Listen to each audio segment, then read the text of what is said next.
அன்பிற்கினிய நண்பர்களே, அமெரிக்கா தற்போது மிகப்பெரிய நெருக்கடியில் மூழ்கியிருக்கிறது. உள்நாட்டு நெருக்கடி ஒரு பக்கம், வெளிநாட்டு நெருக்கடி ஒரு பக்கம் என்று இரண்டு விதமான நெருக்கடிகள் அமெரிக்காவை அழுத்திக் கொண்டிருக்கிறது.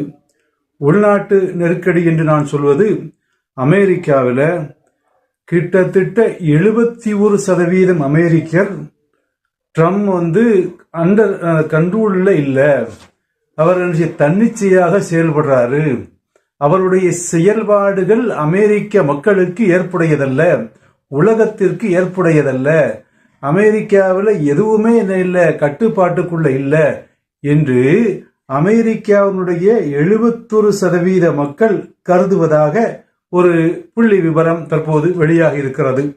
இது ஒன்று. அது மாதிரி அமெரிக்காவினுடைய மாநிலங்கள்ல பல ட்ரம்புக்கு எதிராக முழுமையாக செயல்பட துவங்கிவிட்டன. சில தினங்களுக்கு முன்பு உலக சுகாதார நிறுவனம் என்று ஒரு அமைப்பு இருக்கிறது. இந்த ஹெல்த் சம்பந்தப்பட்ட அமைப்பு, உலக அளவில் உண்டானவர்கள் அதில் உறுப்பினர்களாக இருக்கிறாங்க. அதில் அமெரிக்காவும் உறுப்பினராக இருந்தது. ட்ரம்புடைய இந்த ஆட்சி காலத்தில் ட்ரம்ப் வந்த பிறகு சில தினங்களுக்கு முன்பு முறைப்படி அந்த உலக சுகாதார அமைப்பிலிருந்து ட்ரம்ப் அமெரிக்க வெளியேறுவதாக அறிவித்து விட்டார். அமெரிக்க வெளியேறிவிட்டது. இப்படி ட்ரம்ப் அறிவித்த மறுநொடியே அமெரிக்காவினுடைய முக்கியமான மாநிலங்களில் உண்டான கலிபோர்னியா, அந்த கலிபோர்னியா அறிவிக்கிறது ட்ரம்ப் அந்த நிறுவனத்தில் இல்லாவிட்டாலும் கலிபோர்னியா அந்த நிறுவனத்தில் உறுப்பினராக இருக்கும். அப்ப எப்படின்னாக்கா, மத்திய அரசு அதிலிருந்து வெளியேறிவிட்டது.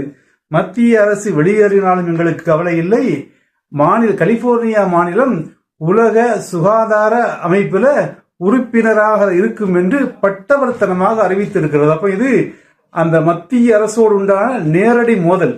ட்ரம்புக்கு எந்த மரியாதையும் இல்லை, நாங்கள் எங்கள் முடிவை எடுப்போம் என்று ஒரு மாநிலம் அறிவித்திருக்கிறது. இது ட்ரம்புக்கு ஏற்பட்ட மிகப்பெரிய நெருக்கடியாக பார்க்கப்படுகிறது. ட்ரம்பினுடைய துணை அதிபர் கலிபோர்னியா எங்களுக்கு துரோகம் செய்கிறது என்று பட்டவர்த்தனமாக குற்றம் சாட்டி இருக்கிறார். இது ஒன்றா இல்லையா? அது மாதிரி மினசோட்டா என்று ஒரு மாநிலம் அமெரிக்காவில் இருக்கிறது. அந்த மாநிலத்தில் தற்போது கடுமையான போராட்டங்கள், பெரும் திரளாக மக்கள் திரண்டு ட்ரம்புக்கு எதிராக போராடி கொண்டிருக்கிறார்கள். எந்த அளவுக்கு சொல்கிறார்கள் என்றால், அமெரிக்காவை விட்டு பிரிந்து தனிநாடாக போற அளவிற்கு அந்த மினசோட்டாவில் பிரச்சனைகள் முத்தி இருக்கிறது. ட்ரம்பினுடைய அந்த மிலிட்டரிகளை அவர்கள் அடித்து விரட்டுகிறார்கள். இந்த மினசோட்டா அமெரிக்காவிலிருந்து ஒரு பிளவு ஏற்படுமையானால் முதலாவதாக பிரிந்து சென்று தனிநாடாக அறிவிக்கக்கூடிய அளவிற்கு அங்கு பிரச்சனைகள் முற்றி இருக்கிறது என்று அந்த மினசோட்டாவிலிருந்து வரக்கூடிய செய்திகள் சொல்கிறது. அது மாதிரி இன்னும் ஒரு நெருக்கடி தற்போது, அது காலநிலை சம்பந்தப்பட்ட நெருக்கடி. அமெரிக்காவுடைய பல மாகாணங்களில் குளிர் அடர்த்தியாகிவிட்டதனால், குளிருடைய தாக்கம் அதிகமாகிவிட்டதனால், பனிப்பொழிவு அதிகமாக இருப்பதனால பல மாநிலங்கள் அவசர நிலையை அறிவித்திருக்கிறது. இப்படி பல முனைகள்ல ட்ரம்பும் பாதிக்கப்பட்டு நெருக்கடிக்கு உள்ளாக்கப்பட்டு இருந்து கொண்டிருக்கிறார்கள். அதற்கு மத்தியில இந்த ட்ரம்ப் கிட்டத்தட்ட எல்லாரும் அமெரிக்காவில் இருந்து கொண்டு தென் அமெரிக்க நாடுகளை பகைத்து விட்டார். அவருக்கு எதிராக வெனிசுலா அதிபரை அவர் கடத்தி கொண்டு வந்தாலும் வெனிசுலா மக்கள் அவருக்கு எதிராக இன்றும் போராடி கொண்டிருக்கிறார்கள். அது மாதிரி கொலம்பியா, கியூபா போன்ற பல நாடுகள் இவருக்கு எதிராக தற்போது செயலாற்றி கொண்டிருக்கின்றன. அது மாதிரி ஐரோப்பாவை பகைச்சாச்சு. கிரீன்லாந்தை வச்சு இப்ப ஒரு பூசி மொழிக்கு வச்சிருந்தாலும் கூட கிரீன்லாந்தின் மூலமாக ஐரோப்பியர்கள் ட்ரம்ப் யார் என்பதை உணர்ந்து கொண்டனர். அது மாதிரி அரபு நாடுகள்ல பல பகுதிகளை பகைச்சாச்சு. ஆக உலகெங்கும் பகையை தேடி வைத்திருக்கிறார் ட்ரம்ப். இது அமெரிக்காவிற்கு மிகப்பெரிய பின்னடைவாக பார்க்கப்படுகிறது. அது மாதிரி கனடா, அமெரிக்காவோடு நெருக்கமாக இருந்த ஒரு நாடு கனடா. கனடாவை நான் கைப்பற்றுவேன், கனடாவை அமெரிக்காவோடு சேர்ப்பேன் என்று சொல்லி கனடாவுக்கு வெறுப்பேற்றி அமெரிக்காவுடன் எல்லா உறவுகளையும், பொருளாதார உறவுகளையும் வைத்திருந்த கனடா அதனுடைய பிரதமர் கார்னியன் செய்தாரு.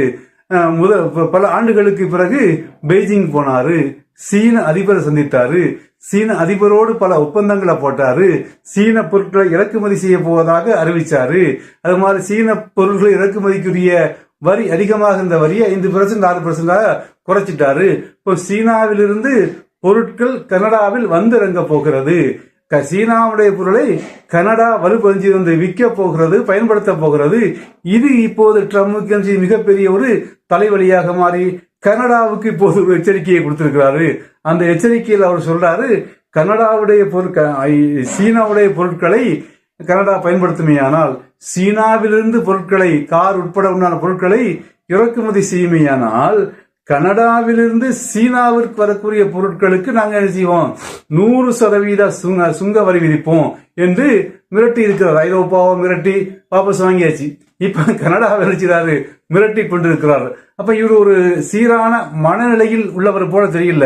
வயதாகி விட்டதுனால புத்தி பேதலித்து விட்டதோ என்னவோ தெரியவில்லை. இவருடைய செயல்பாடுகள்லாம் இப்படி வந்து முரட்டுத்தனமாக இருக்கிறது. அவருடைய செயல்பாடெல்லாம் இந்த மாதிரி எடுத்தேன் கவிழ்த்தேன் என்ற விதத்தில் இருக்கிறது. இது வந்து அமெரிக்க மக்கள் விரும்பல.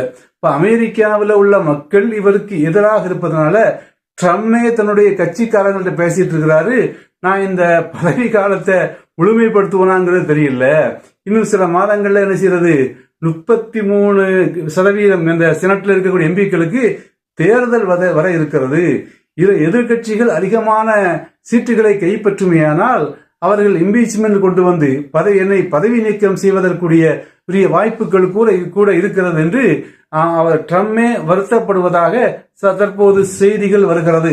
ஆக அற்ப காலத்தில் 4 ஆண்டுக்காக வேண்டி தேர்ந்தெடுக்கப்பட்டவர் அந்த 4 ஆண்டை முடிக்காமலேயே பதவியிலிருந்து விழப்போகக்கூடிய ஒரு அதிசயம் கூட நடக்கலாம் என்று பலர்களும் பேசிக் கொள்கிறார்கள்.